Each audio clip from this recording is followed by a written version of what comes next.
আমার যাওয়ার সাথে সাথে উনি বলছেন যে আমি আপনাকে ক্যামেরায় দেখে আজকে বাস্তবে দেখলাম, আমার ভালো লাগছিল। উনি অনেক আগে থেকেই আমার কন্টেন্টগুলো দেখেন এবং ওনার ভালো লাগে। মাননীয় প্রধানমন্ত্রী ডেকে বললেন যে তাহলে আমার জন্য আপনি কি করবেন। উনি বলছিলেন যে আমাকে একটা সাজেশন দেন। মাননীয় প্রধানমন্ত্রী আমাকে ডাকলেন এবং বললেন যে আপনার জন্য আমার ছোট্ট একটা অনুরোধ। দুইটা জিনিস চেয়েছি।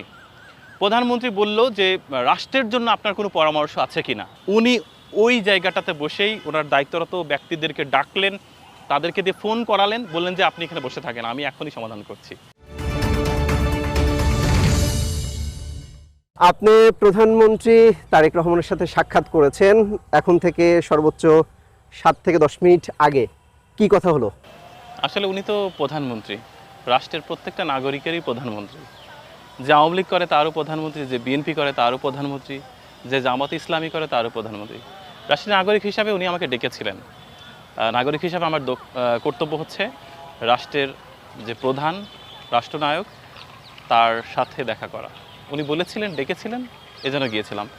উনি আসলে দোয়া করেছেন এবং উনি বলছেন উনি অনেক আগে থেকেই আমার কন্টেন্টগুলো দেখেন এবং ওনার ভালো লাগে, এবং বলছেন যে আমিও প্রকৃতিরই মানুষ এবং ইংল্যান্ডে যখন ছিলাম তখন দীর্ঘদিন ধরে আসলে প্রকৃতির সান্নিধ্যে থেকেছি বেশি করে। এখন ব্যস্ততা বেড়েছে, তবুও আপনার কন্টেন্টগুলো আমি দেখি, আমার ভালো লাগে।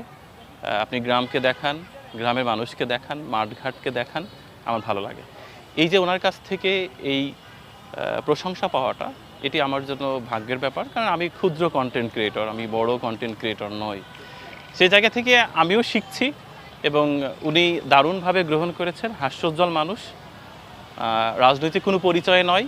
উনি রাষ্ট্রপ্রধান হিসাবে আমাকে ডেকেছেন, আর রাষ্ট্রের মামুলি নাগরিক হিসাবে আমার দায়িত্ব হচ্ছে তার ইজ্জতের বরখেলাপ না করা।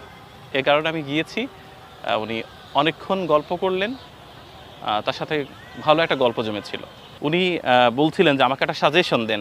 আমি বললাম আমি ক্ষুদ্র মানুষ, আপনি রাষ্ট্রের প্রধান, সৃষ্টিকর্তা আপনাকে রাষ্ট্রের প্রধান বলে কবুল করেছেন, ডেফিনেটলি আপনি সৃষ্টিকর্তার স্পেশাল সিলেকশন। সেই জায়গা থেকে আমার বলাটা অনুচিত হবে, অভয় দিলে বলতে পারি রাষ্ট্রের প্রত্যেকটা নাগরিকের আত্মিক পরিবর্তন দরকার। তারা যেন রাষ্ট্রকেও ভালোবাসতে পারে, যেন একটা মানুষ বিপদে পড়লে সবাই সেলফি ছবি না তুলে তার সাহায্যার্থে এগিয়ে যায়। এটি আত্মিক পরিবর্তন। একটা প্রাণীকে যেন মেরে আহত না করে, প্রাণীর প্রতি ভালোবাসা থাকতে হবে। ছোট বাচ্চা লিচু চুরি করেছে, তাকে বেধড়ক পিটিয়েছে, এই সংবাদ শুনতে চায় না আমরা।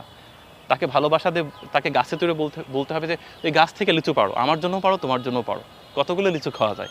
একটা ছোট বাচ্চা 8টা 10টা লিচু খেতে পারে, তার বেশি খেতে পারে না। তাকে তার জন্য পেটাবেন? একটা বাবা তার স্ত্রীকে কাঁধে নিচ্ছে, আবার মৃত সন্তানকে নিচ্ছে, আরেক সন্তানকে হাত ধরে নিয়ে যাচ্ছে প্ল্যাটফর্মে, এত মানুষ